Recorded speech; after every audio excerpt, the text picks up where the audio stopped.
we have a very exciting and interesting panel. It's actually based on the theme of the event, which is actually the theme of the event's name, that is 4.0. This is the industry 4.0 panel, and the industry 4.0, of course, it's another word for the fourth industrial revolution. We'll be talking about, in fact, before I'd like to request my panel members of the Digital Leaders panel that you may turn off your cameras, and you can also exit the Zoom platform, because we are here to begin the next session. So coming back to the Industry 4.0 panel, the theme is about addressing AI challenges, tackling cyber threats, and addressing the usage of emerging technologies to enhance financial inclusion. Uh, Jay Kothari, senior partner of GCE Consulting, a nice dear friend. Uh, Jay will be moderating this panel. In fact, Jay, he has been part of the conference in the he has been part of the conference in the previous edition. That was in the second edition of the Africa Bank 4.0 Summit. With Jay, I would like to call back Mrs. Anna Collard.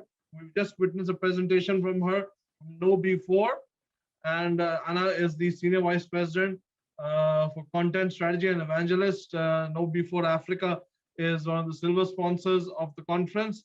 With Anna, we have Mrs. Althea Davis, who is the country ambassador for UAE and a board member at the International Society of Chief Data Officers.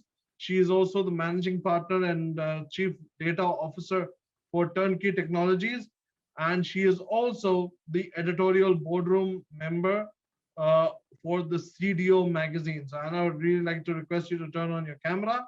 And another friend from Let's Shogo Holdings Limited, Brighton Itindu. Brighton is the group manager for IT audits and digital projects assurance. Brighton was actually part of the same conference in the first edition when we inaugurated it last year in the month of August. And it's good to see you again, Brighton. So thank you very much, Brighton. Thank you, Althea. Thank you, Anna, for joining us in this panel. And Jay, I would like to request you to take the show forward.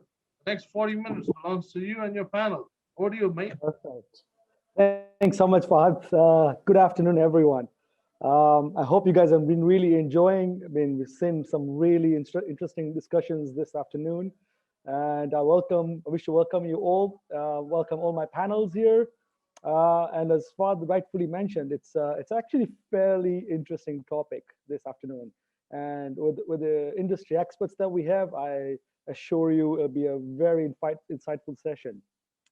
So, artificial intelligence does what we know as AI. It's funny, these days powers so much real world applications, from facial recognition to language translators, and even assistants like Siri and Alexa that we know of uses the AI technology, and sometimes we even barely notice it. And along with these consumer applications, companies across all sectors are actually increasingly using and harnessing the power of AI in their operation. Interestingly, a study by PwC recently found that AI can add about $15.7 trillion to the world's economy by 2030. And just to put that into perspective, it's about a combined economic output of China and India today. So you can imagine the scale of the revenues that can be put back in the industry.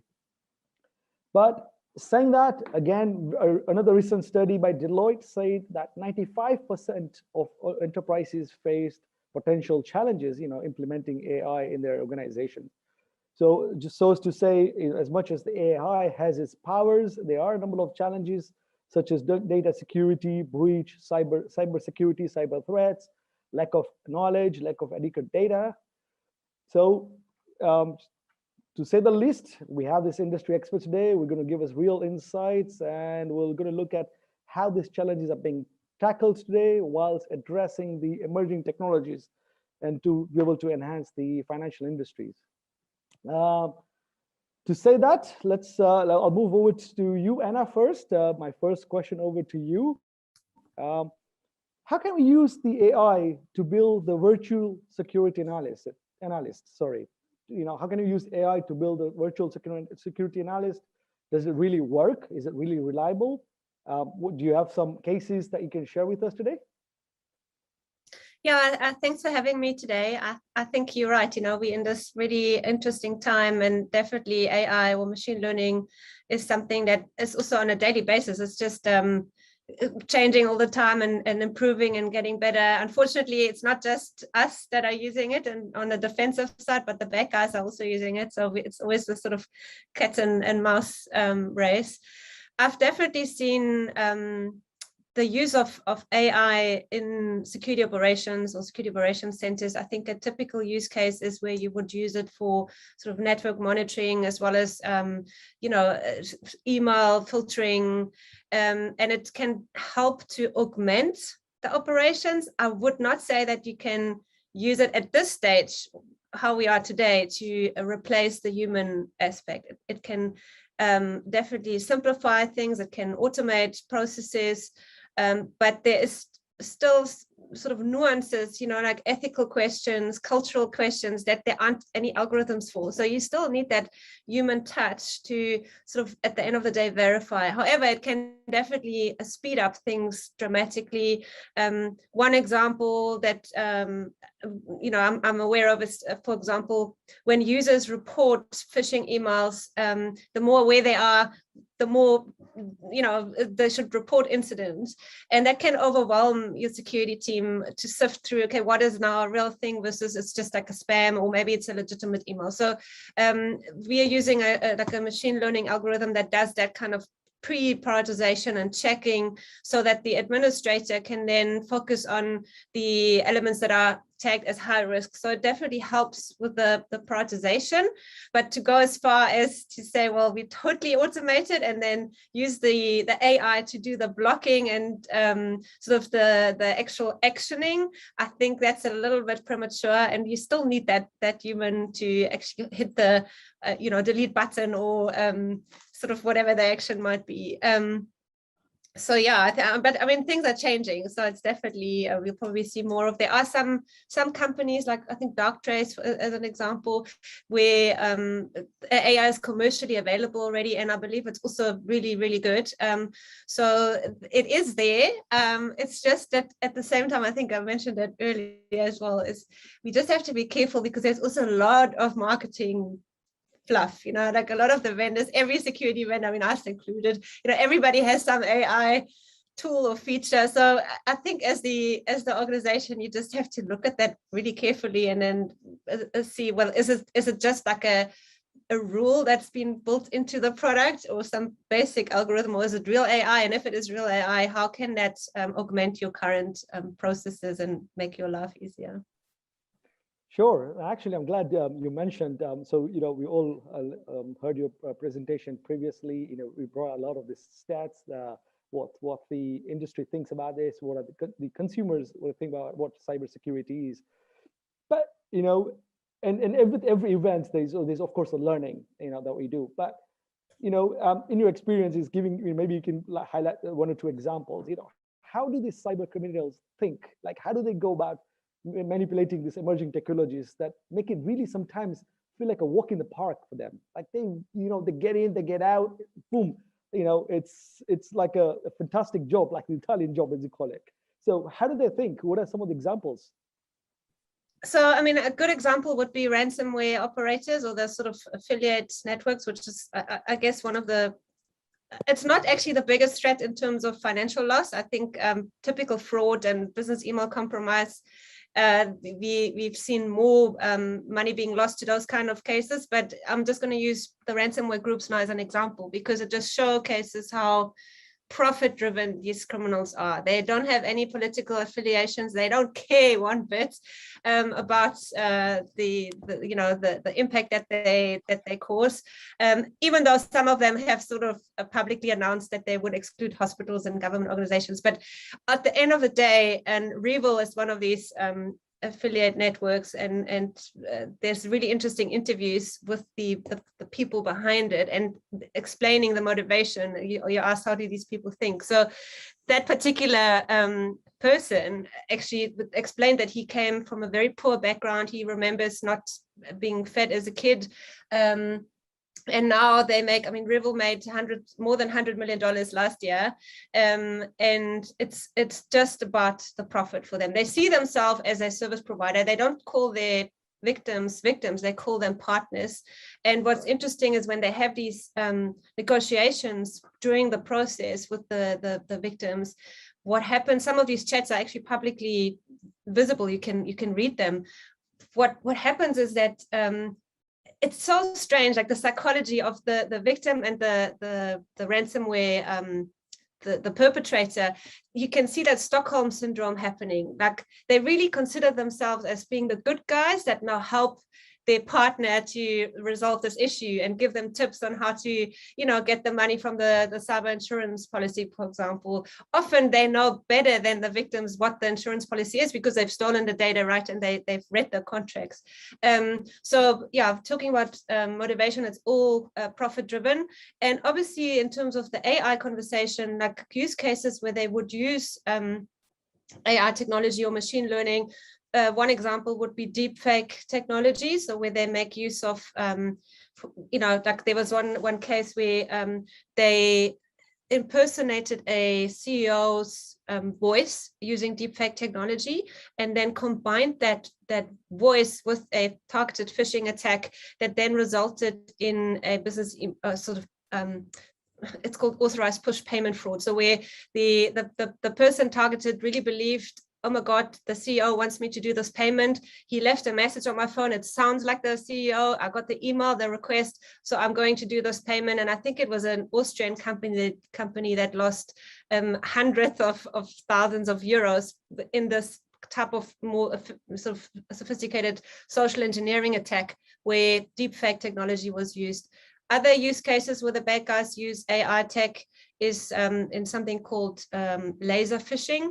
So what that means is that they're using bots that sort of collect the information about the targets on social media platforms and then automatically create targeted and personalized phishing emails that use that information to make the attack more believable. So for example, if I collect information about you, Jay, using this bot or this automated tool, and maybe you posted something on Twitter that you went to a restaurant yesterday. I mean, I don't know, but I'm just using it as an example. That automation would then use that information to send you an email that looks like as if it comes from that particular venue.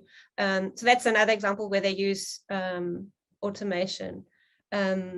And then ultimately, I think where we have to be very careful on both sort of the policy side as well as the defending side, as well as the organizations that make use of AI for other business processes, is that any technology, especially security technology, is not necessarily secure technology. So what we've seen a lot is last year the sort of the prevalence of VPN technologies and remote working technology has been targeted. So when we employ AI tech, regardless whether it's for security or for another business process, to be aware of how could that be exploited or compromised by a potential adversary through data poisoning, through the learning process, etc. So it's very important to involve the security people, I think, in your AI projects to ensure that during the learning phase, nothing can creep in that could potentially result in a compromise later on. I think that's my comment. Wow, yeah. And I'm just, it is kind of boggling my mind, and it's always been, it's like you're saying you're criminals, but with a code of ethics. It's like they think they're doing criminals with their own code of ethics, like they're doing good for the world, but yet in their own way, right? Yeah, and it's also just very for themselves. And quite interesting, as you also mentioned, that we evolve with technology. We're in the technology era, but yet it's also very rightfully said, the underlying statement that no technology is as safe as we'd like it to be, right? And I think that really nicely put a segue into my question for Althea here. Welcome, Althea. Yeah. And so my question to you, it's on the, like on the I flip side now, right? So now we know from a customer end, like it's something that we're going to live with, right? In the technology area. Yeah, we know it's not the safest side, but from a commercial side of it, how can you scale up AI? How can you be successful in AI? I mean, for banking, Mhm. for example, we know cybersecurity is one of the biggest issue, requires a lot of attention, and especially from an Mhm. industry 4.0 context, hence the Right. webinar. Do you have some examples that you can share with us? Yeah, well, definitely from a commercial standpoint, and I was really enjoying what Anna was saying. It's fascinating, really. Every day I learn something new. Thank you, Anna. So from a commercial standpoint, advice for organizations, as you rightfully said, Jay, in the beginning of this, the potential of AI is so humongous. You know, people get shiny things in their eyes when they think about it. It's almost like a euphoria gold rush.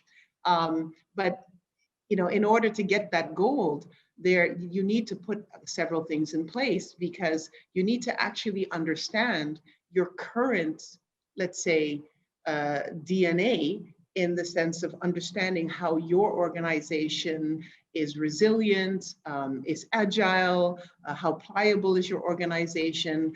And when I say organization, I do mean the elements of the organization. So, if you think about something like AI or many other things like digitalization, these are all data dependent and highly data hungry activities. So it means, by definition, you more or less need to be a professional, a master at data management, by definition, in order to be able to get not on top of AI and utilize it for commercial purposes, but to get ahead of the curve, so that you're actually directing what the AI is going to create, how the AI is going to create value for your organization. Now, with that being said, you have to realize that most organizations, it doesn't matter if they're commercial or governmental, do not have people on leadership seats or practitioner seats that are fully capable, fully data fluent, and understand, the nuances and the interdependencies of everything data and information management. That's simply not the case.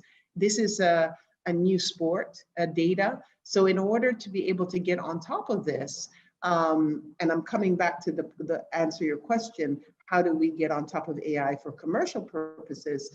There's a couple of things you need to do right. And it's also to understand what is the Achilles heel of getting it right. So in my opinion, the Achilles heel are a couple of things. One, AI, like I said, is highly data dependent. So what part of that data management, pipeline coming to feed those, for example, algorithms. I'll take the algorithms because it's not the only part of AI, but let's just use that as an example. Most organizations don't have that front end right, meaning they're totally unaware about the preparation obstacles in place. They need data capable people to work with, for example, the data scientists that are actually running the models. It's not the data scientist's job to do all that preparation work, nor is it the data scientist's work to, for example, poof, have the data just appear out of nowhere, meaning getting access to the data. So data curation as a newer data practitioner sport needs to be taken much more seriously. You need to put the professional data people behind that to be able to do it. There are some nuances in terms of, for example, the data just does not exist. So there are solutions, for example, new solutions. We work with some of those in our practice, where data is literally created synthetically based on data requirements. Why? Because if you do not get sufficient training data to the algorithms will absolutely not be successful and create the commercial value you're looking for. So that's one element of the thing you need to get on top of, right? And that's in the front end.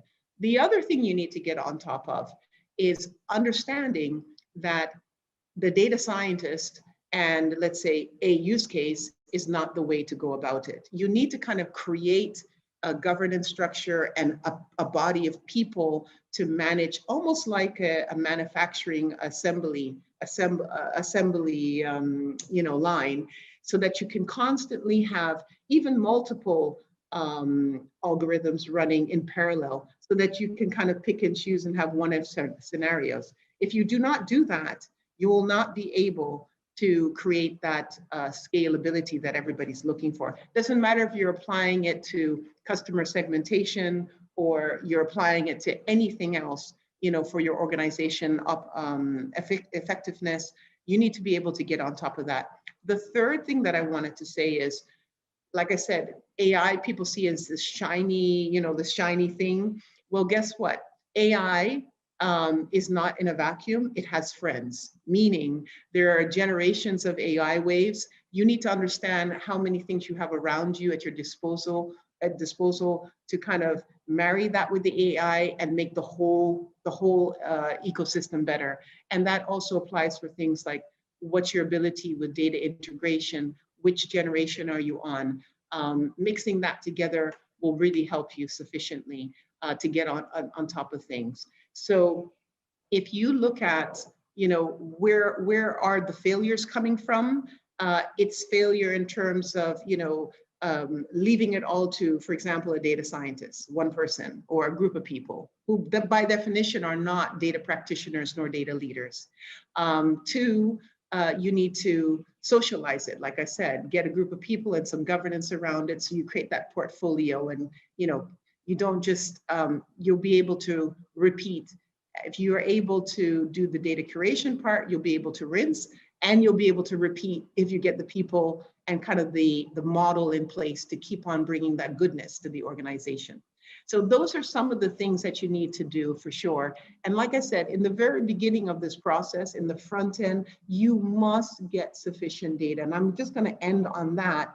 If you look at what a lady called Amy Webb, she's a futurist. She wrote a book, and she's talked about this, that the fact that there's such a lack of data, sufficient data to train models, that it's so bad, and she was referring to the United States, and this book is about 1.5 years old, that it was actually a national security issue.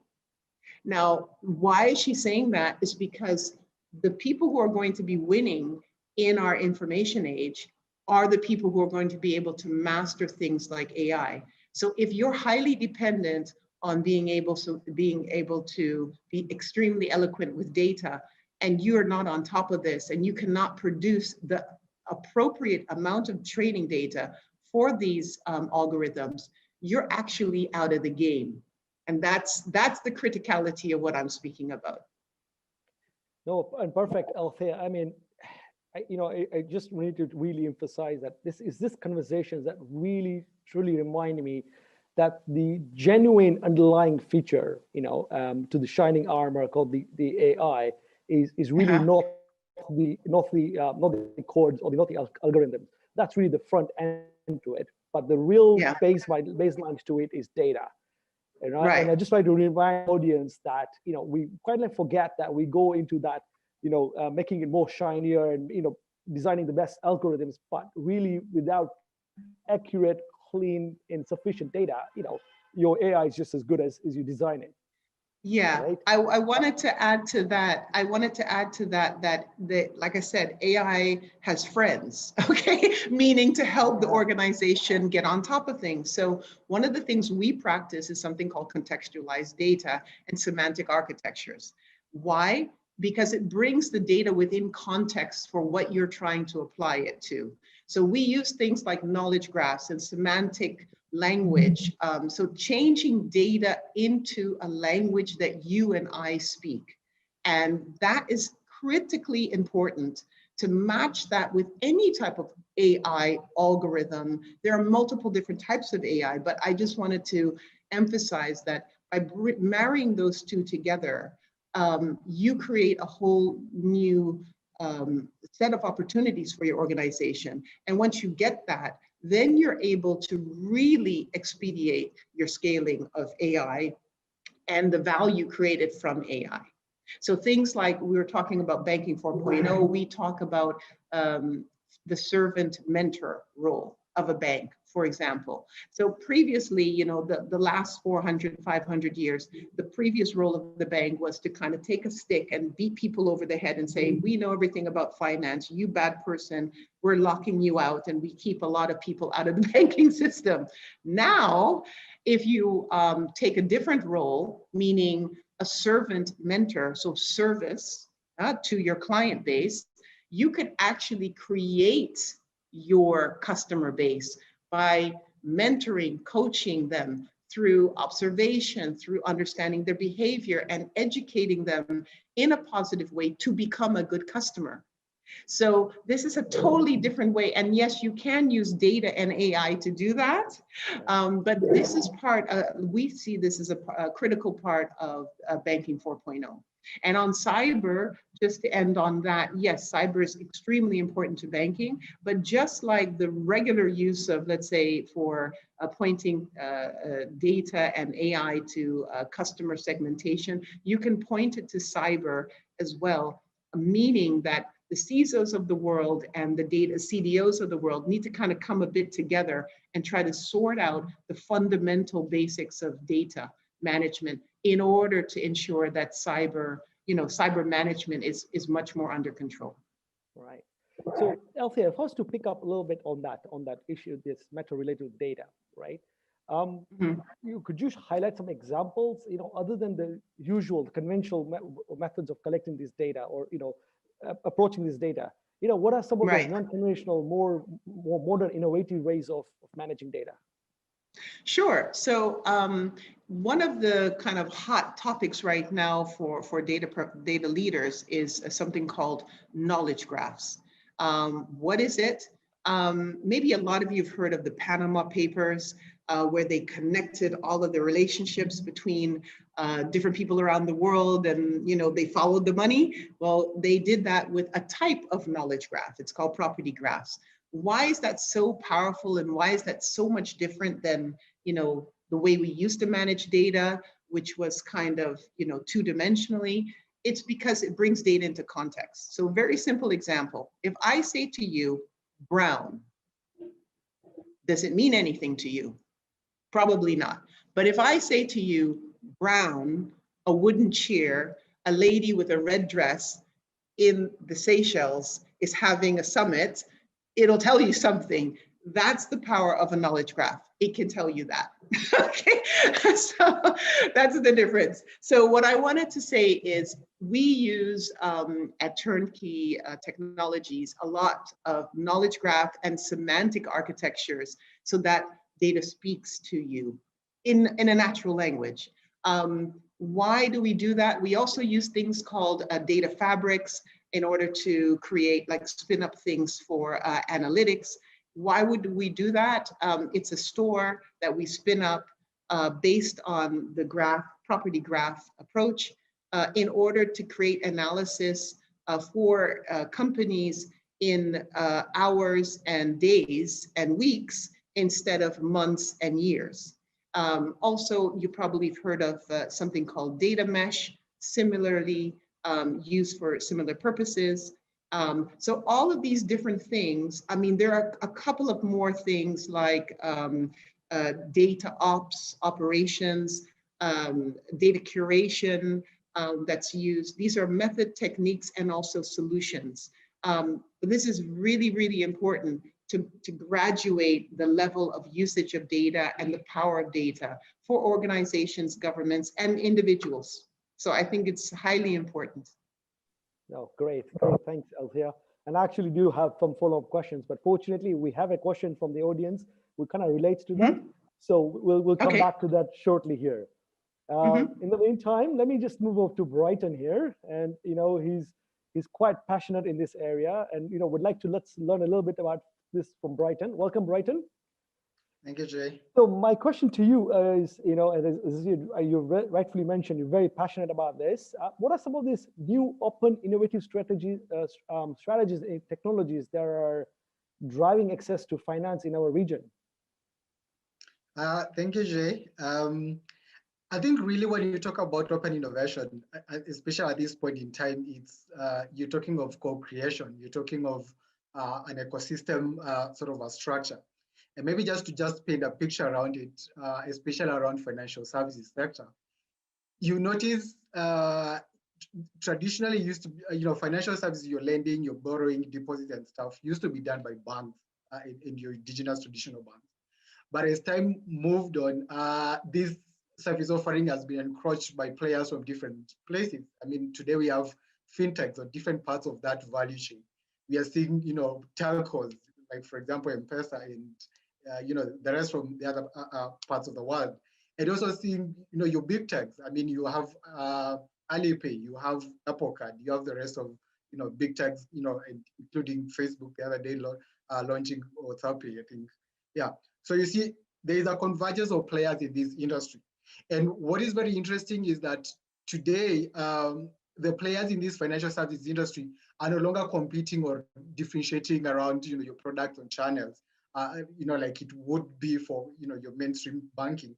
But now it's more around the value or utility you're giving to your customers and how much of the customer's financial lifestyle are you actually touching.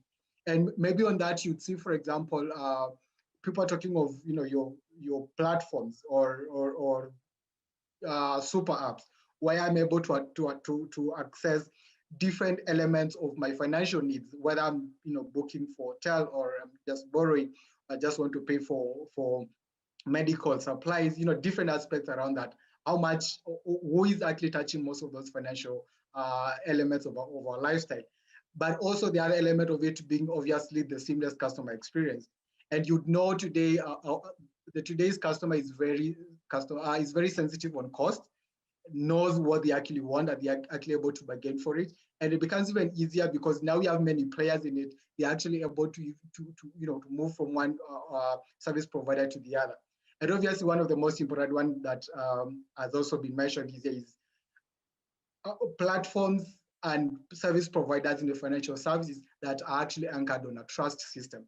So when I'm talking about credibility in terms of my data, because for you to give me, say for example, a loan, you do some credit scoring, you'll pick some KYC data and such. So how credible is that? If I'm making payments and such, how can I trust your platform or your system to be able to make those payments in a very integral way? So there's a whole lot of elements around those ones, and that paints a picture as to why it is very important to actually look and talk about open innovation. How do we come together to be able to develop interoperable data network that allows us to share that? You would see, for example, and I'll speak this particularly say for East Africa or even Africa, most of the data is actually owned by telcos. I mean, they have some of the biggest customer bases. And you remember initially when telcos are beginning to come into the financial services industry, banks on one side feel like, now you guys are coming to compete with us, with the mobile money, for example, Safaricom. But that changed, and today most of the fintechs that are lending, for example, you talk of Tala, we talk about brands and the rest of the others, they're actually riding on the M-Pesa data, for example, to do the credit scoring. So it becomes more of a complementary. So so it's really around that. One of the other interesting strategy that is being adopted, obviously, is what you call API strategy or API first strategy. But basically, it's how do we invite other players in the ecosystem to connect to our to connect and form an ecosystem or a network that allows us to transfer and share data and be able to provide our customers access to more financial services.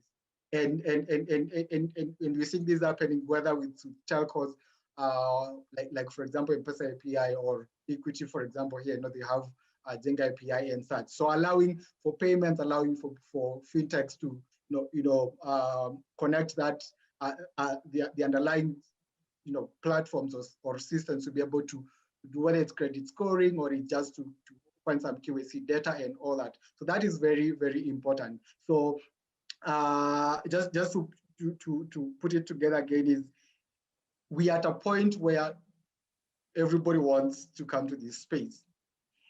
And as much as different people are playing at different parts of the value chain, being able to create an ecosystem that allows us to share this data, allows us to complement each other in those service offering, it becomes easier even for your non-banked customers, for example, to be able to access financial services, and that's what we'll be calling, financial inclusion. Right.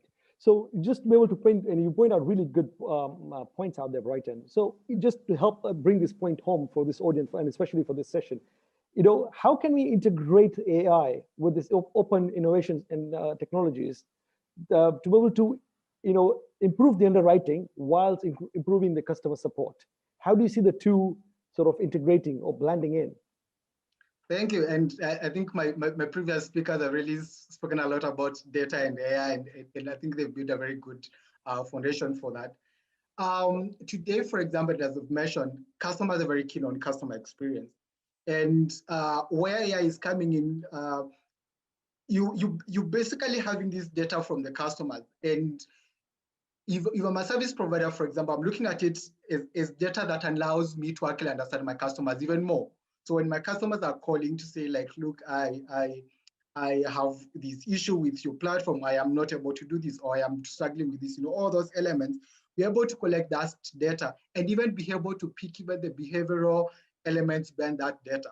And I would probably just paint a different picture where I would say, for example, if we can get data, and I'll speak from a banking perspective, if you're able to pick data that could tell us the behavioral psychology behind the consumption of or the transactions of customers, then we can be able to cultivate and enhance healthy behavior. So whether it's on investing, and you see, for example, today people are able to curate and share very tailored investment tips to their customers, because they're able to pick this data and be able to see, so where is your money actually going, and how can we influence even the way you spend your money so that you can even save more, or you can be able to invest more. So that is a very interesting element that data and artificial intelligence actually augmenting the customer experience on that element. Would want to build products that allows customers to stick. So how are we able to actually understand our customers and be able to understand even their psychology and be able to provide services that are very tailored to them at that level? So that, I think that's on a very general level how I would say artificial intelligence and data it's really helping in financial services, not just underwriting or banking, but generally across. Certainly. No, thanks so much, Brighton. And unfortunately, we are really short on time now, and we have some questions from the audience. So let's stick to that quickly. And maybe if you guys can answer within a minute or so. I know a bit difficult, but try your best. A question to Anna: how will biometric technology enhance the ease and security of digital payments? Is it going to be used to beat the bad guys? Can it be used to beat the bad guys? I think we've already seen it in use, and we will definitely see more of it. It's, again, like anything in security, it's not going to be the silver bullet, but it's being used as a multi-factor. So in addition to another authentication factor, it definitely makes sense, particularly on the mobile phone. We've got face recognition, we've got the fingerprint scanning, voice recognition. So I think we'll just see more of that, and definitely it will make it easier for the consumer, not having to remember all these different authentication. Wonderful. Althea, question to you. What are some of the key steps that digital banks need to take to deliver a better banking with data-driven intelligence? Yes, I was alluding to that earlier. We need to understand the behavior. So there's a concept in Banking 4.0 that don't listen to your customer, observe their behavior. So you need to actually use some contextualized data and also AI models, mix them together to be able to understand those patterns, and then be able to be responsive so that you can, you can think of, okay, what are we not doing that we could be doing? And I think that is the way forward, and that you're constantly at it. It's not like kind of one-off. It's something you're constantly doing. And in that sense, then you can engage and make sure you're doing the right things for your customer. Wonderful. Thanks, Althea. Ladies and gents, I know very interesting sessions, but unfortunately we're out of time now. and we're going to get kicked out very soon. But thank you again. It was a wonderful session. I know Fahad's laughing. He's loving the session, but he has no choice but to move on to the next one. So with you, No, I Fahad. mean, if you got Anna Collard and Althea Davis on the same panel, I guess 40 minutes is too less. I just need to add a couple more hours. Or maybe a full day conference. A full day. Oh yeah, Thank you. yeah. Anna, we've done a couple of events together, so yeah, and same with Anna and Althea, both we've done a couple of events together. Yeah, good, great, superb. It was amazing. I personally felt 40 minutes was not enough, but thank you very much, and especially thank you, Althea. I mean, you're on vacation. You're in the Seychelles, and I can see your bandwidth is kind of low. But anyways, thank you very much. Thank you very much for joining us. Thank you, Jay, Okay. for being yet another amazing moderator. Brighton, again, thank you. And above all, thank you very much, Anna, for being the sensational superstar speaker panelist at the event, at the conference. Thank you.